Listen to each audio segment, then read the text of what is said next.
Sir, ಈಗ ಈ category ವಿದ್ಯಾರ್ಥಿಗಳು, ಎಸ್ ಸಿ ವಿದ್ಯಾರ್ಥಿಗಳದ್ದು, ಈಗ ಅವರು ಹೊಸದಾಗಿ ಸರ್ಟಿಫಿಕೇಟ್ ಅಪ್ಲೈ ಮಾಡ್ಬೇಕಂದ್ರೆ ಆರ್ ಡಿ ನಂಬರ್ ಬರೋದಕ್ಕೆ 20 ದಿವಸ ಬೇಕು ಅಂತಾರೆ.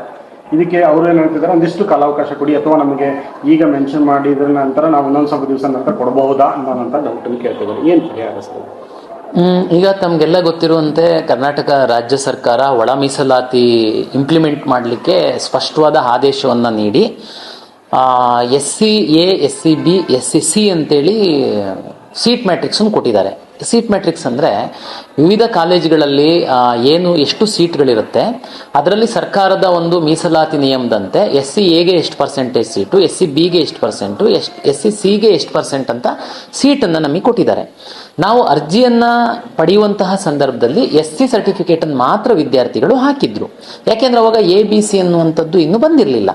ನಂತರ ನಾವು ABC ಅಂತ ಆದೇಶ ಬಂದ ಮರು ದಿವಸದಿಂದ ಎಲ್ಲ SC ವಿದ್ಯಾರ್ಥಿಗಳು ಅಂದರೆ ಯಾರೆಲ್ಲ SC ಅಂತ ಕ್ಲೈಮ್ ಮಾಡಿದ್ರು ಅವ್ರುಗಳಿಗೆ ನಿರಂತರವಾಗಿ ನಾವು SMS ಕಳಿಸಿದ್ವಿ, ಪೇಪರ್ ನೋಟಿಫಿಕೇಶನ್ ಕೊಟ್ವಿ.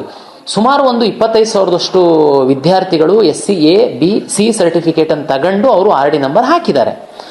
ಈಗ ನಾವು ಫಲಿತಾಂಶವನ್ನು ಪ್ರಕಟ ಮಾಡಿದ ನಂತರ ವೆರಿಫಿಕೇಶನ್ ಸ್ಲಿಪ್ಪನ್ನು ಬಿಟ್ವಿ. ಅವಾಗ ನಮಗೆ ಇನ್ನೂ ಒಂದು 10ರಿಂದ 12,000ದಷ್ಟು ವಿದ್ಯಾರ್ಥಿಗಳು ABC ಸರ್ಟಿಫಿಕೇಟ್ ಹಾಕಿರಲಿಲ್ಲ. ನಾನು ಒಂದು ವೇಳೆ ಅವರಿಗೂ ವೆರಿಫಿಕೇಶನ್ ಸ್ಲಿಪ್ಪನ್ನು ಬಿಡುಗಡೆ ಮಾಡಿದರೆ ವೆರಿಫಿಕೇಶನ್ ಸ್ಲಿಪ್ ಬಿಡುಗಡೆ ಆಗ್ತಿದ್ದಂಗೆ ಅವ್ರು ಆಪ್ಷನ್ ಎಂಟ್ರಿ ಮಾಡುವಂಥದ್ದು ಎನೇಬಲ್ ಆಗುತ್ತೆ. ಅವ್ರೇನಾದ್ರೂ ಆಪ್ಷನ್ ಎಂಟ್ರಿ ಮಾಡಿದರೆ ನನ್ನ ಹತ್ರ SC ಸೀಟೇನೇ ಇಲ್ಲ. SC Aಗಿದೆ, SC Bಗಿದೆ, SC Cಗಿದೆ. ನನ್ನ ಸಾಫ್ಟ್ವೇರಲ್ಲಿ ನಾನು ಸೀಟನ್ನು ಅಲಾಟ್ ಮಾಡುವಂಥ ಸಂದರ್ಭದಲ್ಲಿ ಆ ಮಕ್ಕಳಿಗೆ ಅನ್ಯಾಯ ಆಗಿಬಿಡುತ್ತೆ. ಅದಕ್ಕೆ ನಾವು ವೆರಿಫಿಕೇಶನ್ ಸ್ಲಿಪ್ಪನ್ನು ರಿಲೀಸ್ ಮಾಡಿ ಈಗಾಗಲೇ 10ರಿಂದ 15 ದಿವಸ ಆಗ್ತಾ ಬಂತು. ವೆರಿಫಿಕೇಶನ್ ಸ್ಲಿಪ್ಪನ್ನು ನಾವು ಡೌನ್ಲೋಡ್ ಮಾಡಕ್ಕೆ ಹೋಗ್ತಿದ್ದಂಗೆ ಆ ವಿದ್ಯಾರ್ಥಿಗೆ ತಾವು SC ಸರ್ಟಿಫಿಕೇಟ್ನ ಹಾಕಿದ್ದೀರಾ, SC A, B, C ಸರ್ಟಿಫಿಕೇಟ್ನ ತಾವು ಸಕ್ಷಮ ಪ್ರಾಧಿಕಾರದಿಂದ ಪಡೆದು ತಮ್ಮ ಅರ್ಜಿಯಲ್ಲಿ ಅಪ್ಡೇಟ್ ಮಾಡಿ ಅಂತ ವಿನಂತಿಯನ್ನು ಮಾಡಿದ್ದೀವಿ. ಸೇವಾ ಸಿಂಧು ಪ್ರಕಾರನೇ 21 ದಿವಸದೊಳಗಡೆ ಯಾವುದೇ caste and income certificate Karnataka ರಾಜ್ಯದಲ್ಲಿ ಕೊಡುವಂಥದ್ದಕ್ಕೆ ನಿಯಮ ಇದೆ. ಈಗ ಆಗ್ಲೇ 15 ದಿನ ಆಗಿದೆ. ಇನ್ನು ನಂದು ಮಾಕ್ ರಿಸಲ್ಟ್ ಆದಮೇಲೆ ಸಹ ಅವರು ಅದನ್ನು ಅಪ್ಡೇಟ್ ಮಾಡಿ ಆಪ್ಷನ್ ಎಂಟ್ರಿ ಮಾಡುವಂಥದ್ದಕ್ಕೆ ಅವಕಾಶ ಇದೆ. ಹಾಗಾಗಿ ಹುಡುಗರು ಪ್ರಯತ್ನ ಮಾಡಿ ತರಬೇಕು. ಇದರಲ್ಲಿ ನಮ್ದು ಏನು ಪಾತ್ರ ಇಲ್ಲ, ನಿಮಗೆ ತೊಂದರೆ ಕೊಡಬೇಕು ಅನ್ನುವಂಥದ್ದಿಲ್ಲ.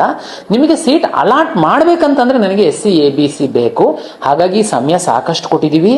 ಇನ್ನೂ ನಿಮಗೆ ಮಾಕ್ ರಿಸಲ್ಟ್ ಆದಮೇಲೆ ಸಹ ಏನು ನನ್ನ ಫೈನಲ್ ರಿಅರೇಂಜ್ ಮಾಡೋದಕ್ಕೆ ಬಿಡ್ತೀನಿ. ಅಂದರೆ ಇನ್ನೂ ಸಾಧಾರಣ ನಿಮಗೆ 10-12 ಡೇಸ್ ಸಿಗುತ್ತೆ.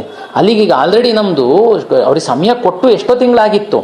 ಅಧಿಕೃತವಾಗಿ ವೆರಿಫಿಕೇಶನ್ ಸ್ಲಿಪ್ ಡೌನ್ಲೋಡ್ ಮಾಡ್ಕೊಂಡು 15 ದಿವಸ ಆಗಿದೆ. ಹಾಗಾಗಿ ನಿಮ್ಮ ವಿದ್ಯಾರ್ಥಿಗಳ ಹಿತದೃಷ್ಟಿಯಿಂದ ತಾವು SC A, B, C ಸರ್ಟಿಫಿಕೇಟನ್ನು ತೆಗೆದುಕೊಳ್ಳಿ.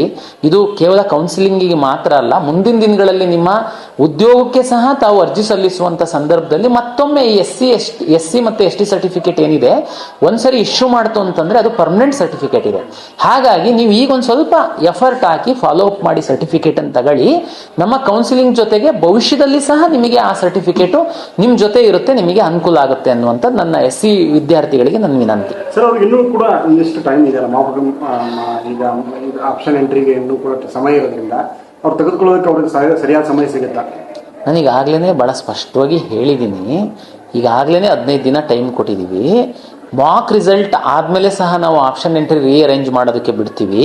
ಅವಾಗ ಸಹ ಅವ್ರ ನಿರಂತರ ಪ್ರಕ್ರಿಯೆ ಇದು. ನಾಳೆ ಲಾಸ್ಟ್ ಡೇಟ್ ಅಂತನಲ್ಲ, ನಂದು first round option entry last date ಒಳಗಡೆ ನೀವು ಎಂಟ್ರಿ ಮಾಡಿ ನಿಮ್ಮ ಅರ್ಜಿನಲ್ಲಿ ನೀವು ವೆರಿಫಿಕೇಶನ್ ಸ್ಲಿಪ್ಪನ್ನು ಡೌನ್ಲೋಡ್ ಮಾಡ್ಕೊಂಡ್ರೆ ಆಪ್ಷನ್ ಎಂಟ್ರಿ ಮಾಡ್ಬೋದು.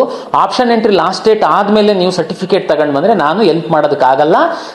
ಮೊದಲ ರೌಂಡಿಂದು ರಿಸಲ್ಟ್ ಪಬ್ಲಿಷ್ ಆದಮೇಲೆ ನಿಮಗೆ ಮತ್ತೆ ನಾನು ಯಾವುದೇ ಕಾರಣಕ್ಕೆ ನಿಮ್ಮನ್ನು ಸಿಸ್ಟಮ್ ಒಳಗಡೆ ಬಿಡೋದಕ್ಕಾಗಲ್ಲ.